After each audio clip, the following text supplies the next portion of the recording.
गई तो समझ गई कि अब काम हो जाएगा।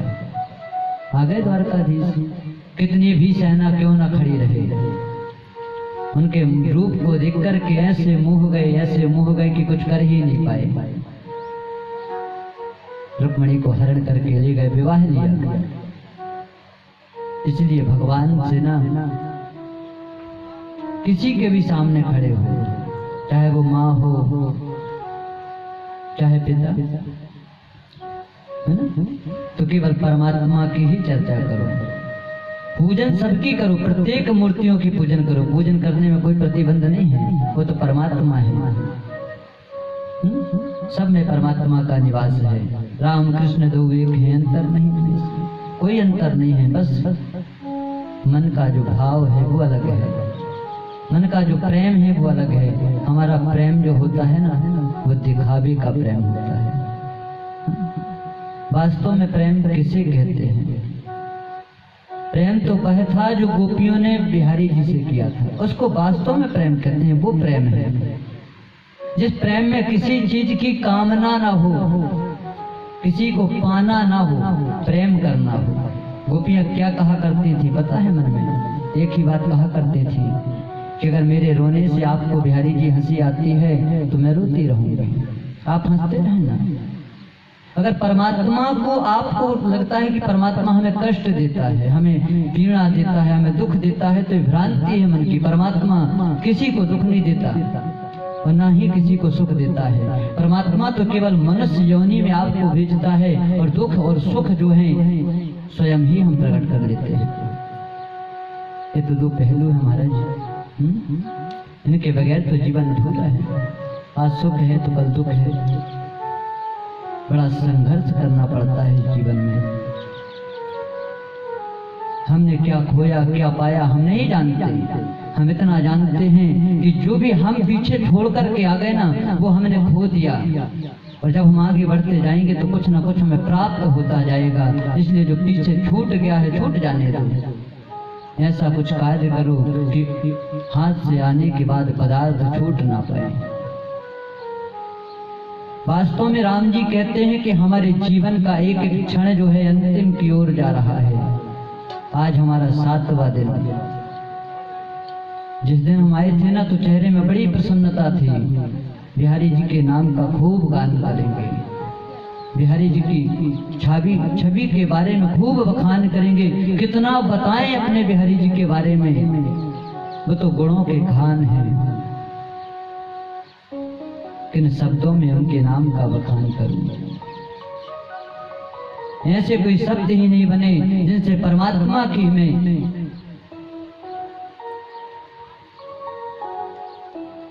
क्या बताऊं। कलयुग में तो केवल परमात्मा का नाम ही एक ऐसा बाण है जो हमें हर कर्मों से बचा सकता है। इस लोक से परलोक जाने का रास्ता एक ही है मेरी बात। लोग कहते हैं जब इस तन से प्राण निकलता है ना, तो अच्छे कर्म करने वाले स्वर्ग जाते हैं। काफी मैंने सुना है, काफी बुजुर्ग कहा करते थे स्वर्गवास हो गया, स्वर्गवास हो गया। तो किसी ने देखा है स्वर्ग को? जीवन पर्यंत लोगों को कष्ट देते रहे, लोगों को तकलीफ देते रहे, क्या कहते हैं स्वर्ग मिला होगा उनको। समाप्त हुए, देह खत्म हो गई, नीचे लिखवा दिया स्वर्गवासी, स्वर्गवासी हो गए। कौन देखा है कि स्वर्ग गए कि नहीं गए? किसी ने नहीं देखा। ये मन की भ्रांति है। केवल एक ही चीज विचारिए कि आज मैं जो भी हूँ उस परमात्मा की वजह से हूँ।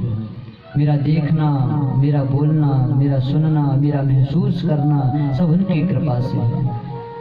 एक रोमा भी अगर तन का गिर जाए तो समझ लेना कि बिहारी की इच्छा थी इसलिए वो गिर गया। जो संसार में है वो भी हमारा नहीं है, और जो आने वाला है वो भी हमारा ना होगा। संतों की भावना, संत तो हमेशा एकांत में बैठ कर के ना हमारे संसार की भलाई के लिए कार्य करते हैं। नैमिषारण्य तीर्थ में जब 88,000 महात्मा गण बैठे तो अपनी भलाई के लिए कुछ नहीं पूछा उनने, केवल संसार के हित और संसार की भलाई के लिए ही उन्होंने कहा, प्रभु ऐसा कोई उपाय बताइए जिससे संसार के लोगों का कष्ट जो है समाप्त हो जाए।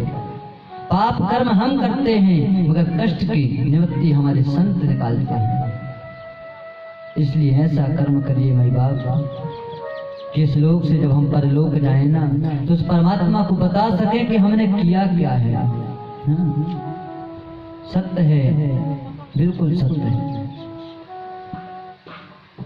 ये मत सोचना कि परमात्मा को जवाब नहीं देना पड़ता। वहां तो कितने रजिस्टर रखे हुए हैं लोगों के, हर चीज उसमें दर्ज है।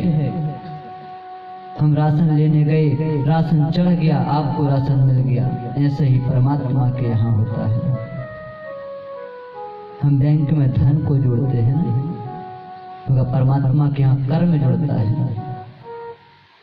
तो ऐसा कार्य करें कि उस परमात्मा को हम बता सकें कि हमने किया क्या वास्तव में। मैं आपसे बता इसलिए रहा हूं कि जीवन का कोई भरोसा नहीं, कोई भरोसा नहीं। जब तक की है, जितनी है तो हरि के संकीर्तन में बिताइए ना, परमात्मा के नाम लेकर के बिताइए। बेटा बेटी, परिवार, बहू बच्चा, माँ बाप कब तक रटते रहेंगे? एक दिन ऐसा आएगा प्राण निकल जाएंगे रटते रटते, कुछ नहीं हाथ में आया। आकाश मंडल से जमीन में पानी गिरा, गिरने से पहले तो कंचन था, बिल्कुल पवित्र, मगर जमीन में आते ही कीचड़ बन गया। ऐसे ही हम होते हैं हमारे। जब हम परमात्मा के धाम से इस धाम को आते हैं ना तो गर्भगृह तो नरक है, मगर जब तक उस नरक में रहते हैं तो एक ही चीज रहती है कि हे परमात्मा, हमें आप एक बार भव सागर में तो भेजिए। आपके नाम का इतना भजन करेंगे, इतना कीर्तन करेंगे कि दोबारा आना नहीं पड़ेगा। और आकर के क्या करने लगते हैं हम? हमने 7 दिन भागवत सुनी और 7 दिन भागवत सुनने के बाद भी अपने आप में परिवर्तन नहीं डाला, अपने जीवन को नहीं सार्थक बनाया, तो हमारे भागवत सुनने का कोई अर्थ नहीं होता।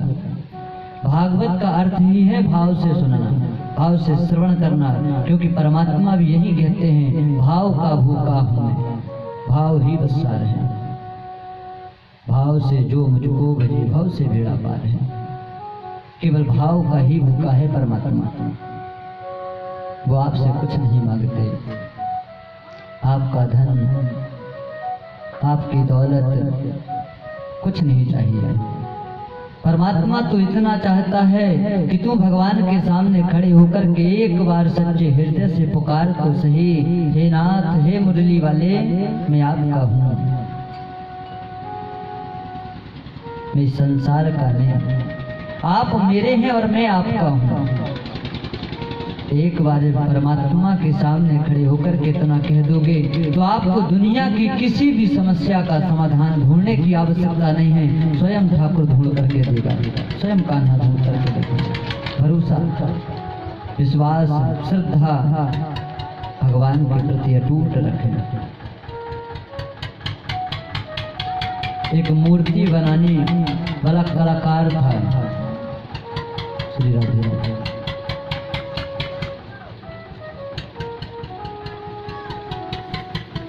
जो मूर्ति बनाने वाला कलाकार था ना, जात का सोनी था। बड़ी दिव्य मूर्तियां बनाई उन्होंने, दो मूर्तियां इतनी दिव्य बनाई, कोई परिवर्तन नहीं, कोई अंतर नहीं, देखने में सेम मूर्ति। सबको बुलाया, बीच मैदान में रखा। मैदान में रखने के बाद सबसे कहा, भैया एक मूर्ति जो है 500 रुपए की और एक मूर्ति 50,000 की है। मूर्ति में कोई अंतर नहीं है, एक ही धातु की मूर्ति है, एक सा वजन है और कोई भी कमी नहीं है कारीगरी में, सेम मूर्ति, बिल्कुल टू कॉपी। जैसे आप शीशे के सामने खड़े हो जाए ना तो आपका प्रतिबिंब दिखने लगेगा, ऐसे आप मूर्ति को देख सकते हैं, एक सी मूर्ति, कोई भी अंतर नहीं। बहुत परीक्षण हुआ, एक से एक राजा महाराजा वहाँ आए, मूर्ति की परीक्षा लेनी चाहिए। बहुत परीक्षा लेने का प्रयास किया। कोई उठा करके दिखता है, कोई घुमा करके दिखता है, कोई आगे से पीछे से निहारता है, महाराज कोई अंतर नहीं मूर्ति में। मगर दाम एक का 500 और एक का 50,000 क्यों है? स्वामी ने कहा चिंतन करो क्यों है। कहते हैं उसी मार्ग से संत निकल रहे थे। जब संत का आगमन होता है ना, तो शांति की प्रतीति होती है, सत्संग की प्रतीति होती है। संत वही श्रेष्ठ है जिसके आने मात्र से हमें संतोष प्राप्त हो जाए, शांति की अनुभूति प्राप्त हो जाए, और कुछ नहीं। संत जी निकल रहे थे। संत जी ने देखा, अरे ये तो स्वामी है, इसको मैंने कई बार देखा है सत्संग में, आज क्या कर रहा है मैदान में। गए और मैदान में जब गए तो कहने लगे, अरे भैया आप यहाँ क्या कर रहे हैं?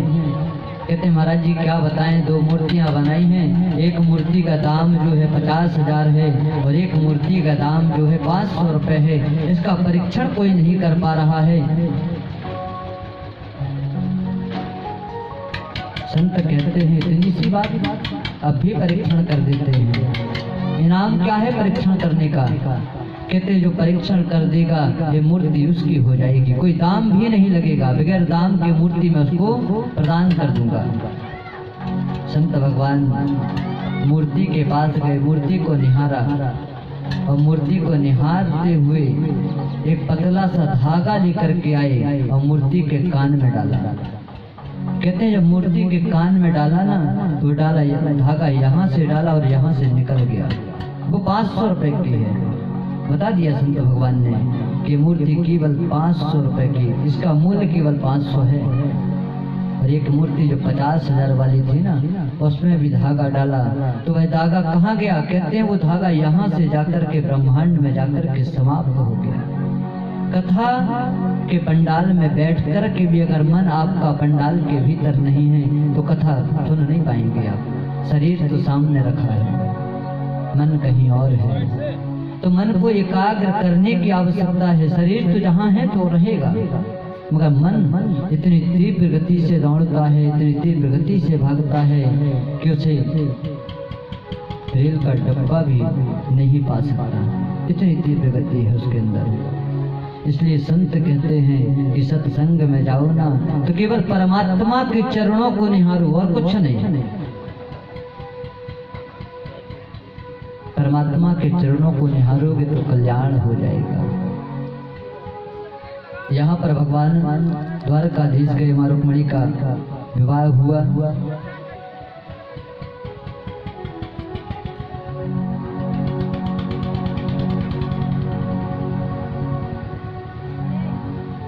कहते हैं शत्रुजित नाम का एक ग्वाले थे, शत्रुजित नाम के ग्वाले थे। और एक दिन द्वारकाधीश के सभा में पहुंच गए। और जब सभा में पहुंचे तो कहते हैं उन्होंने एक मणि धारण की हुई थी।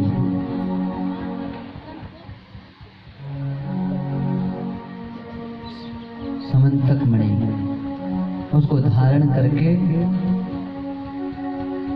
द्वारकाधीश के राज्य में पहुंचे। सभा लगी हुई थी, सभी लोग बैठे हुए थे, वार्तालाप हो रही थी। ये भी पहुंच गए। द्वारकाधीश की सभा में जितने लोग थे सब तो द्वारकाधीश को प्रणाम करने लगे। अरे महाराज क्या बात है, आपके द्वार में तो स्वयं भगवान सूर्य नारायण चल कर के आ रहे हैं, इतना प्रकाश।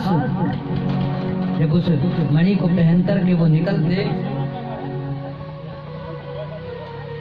बड़ा प्रकाश मणि में। द्वारकाधीश के यहाँ पहुंचे, बैठे आसन में। बड़ी बात हुई, बड़ी जीत हुई। बातचीत के बाद द्वारकाधीश कहते हैं एक काम करिए,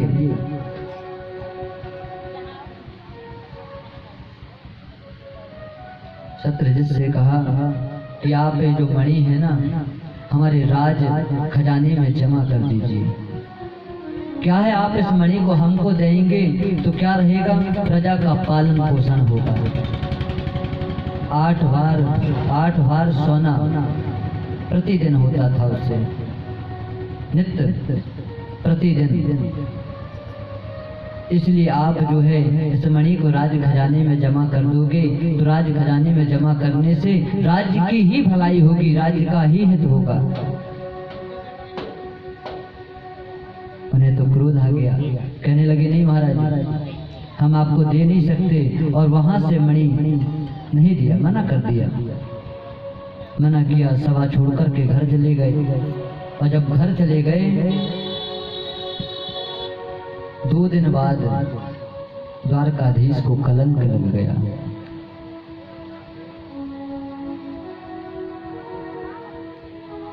द्वारकाधीश को जब कलंक लगा ना, कलंक किस चीज का लगा कि द्वारकाधीश ने हमारी मणि को चुरा लिया।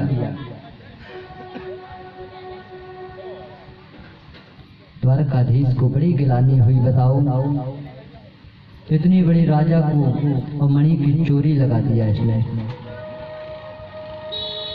क्या करें? गुरुजी के पास गए, गुरुजी से पूछा, गुरुजी मेरी कुंडली में आप थोड़ा दृष्टि डालकर तो देखिए क्या बात है। आज जो है मुझे एक कलंक लग गया है। गर्गाचार्य जी ने कहा,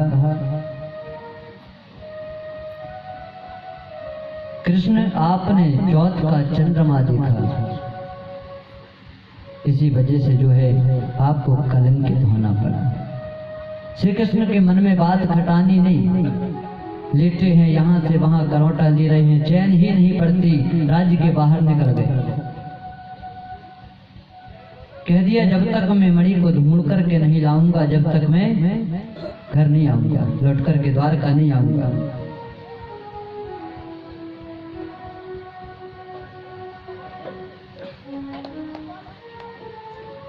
निकल गए। कहते हैं जंगल की ओर पहुंचे ना, जब जंगल की ओर पहुंचे तो द्वारकाधीश को पैरों के निशान दिखे। घोड़े में बैठकर के जंगल की ओर गया था प्रसन्न।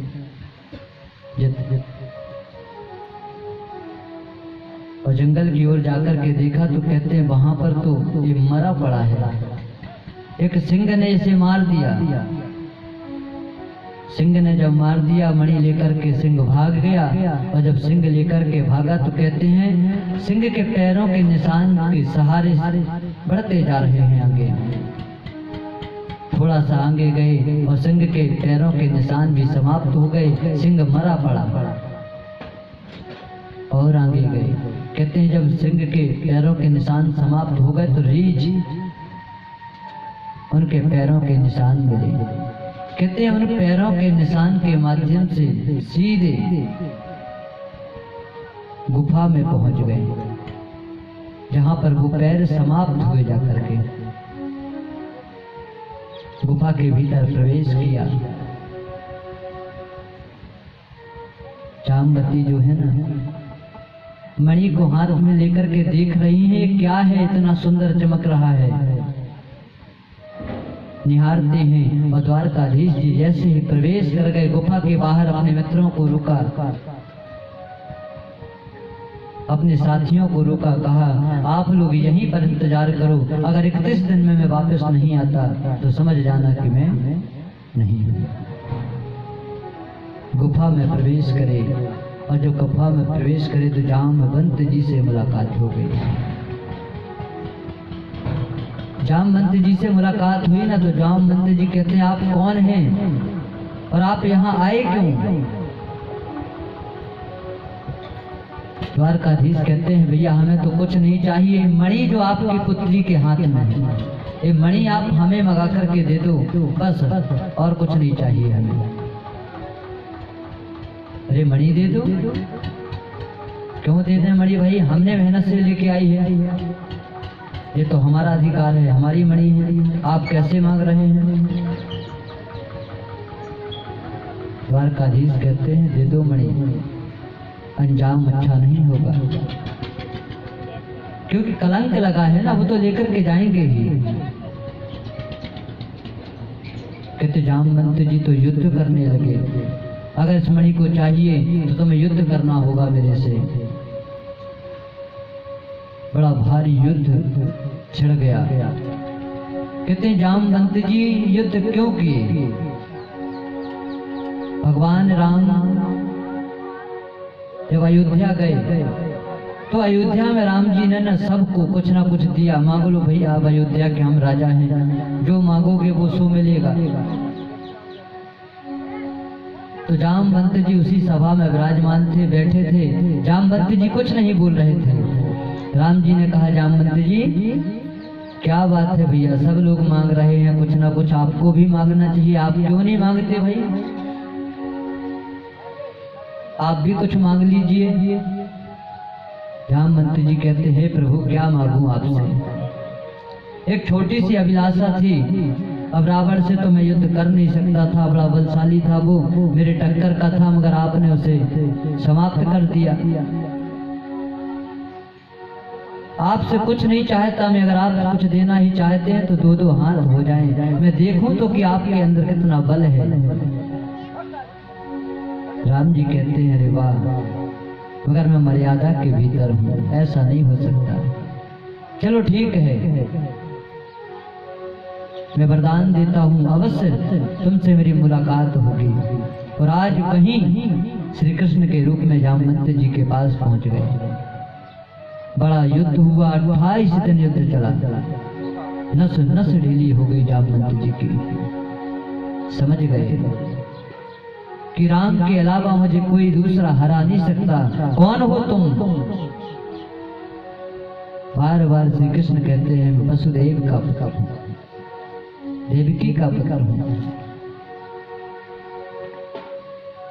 वास्तव में जब नस नस ढीली हुई, हाथ जोड़ करके खड़े हो गए, प्रभु आप हमें अपना वही राम के स्वरूप का दर्शन करवाइए, मैं आपके राम के स्वरूप को देखना चाहता हूँ।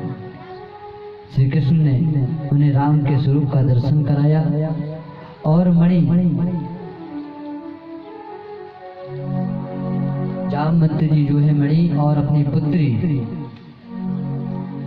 जामवंती को देकर के वहां से विदा कर देते हैं। भगवान का दूसरा विवाह होता है। बोले द्वारकाधीश भगवान की जय हो।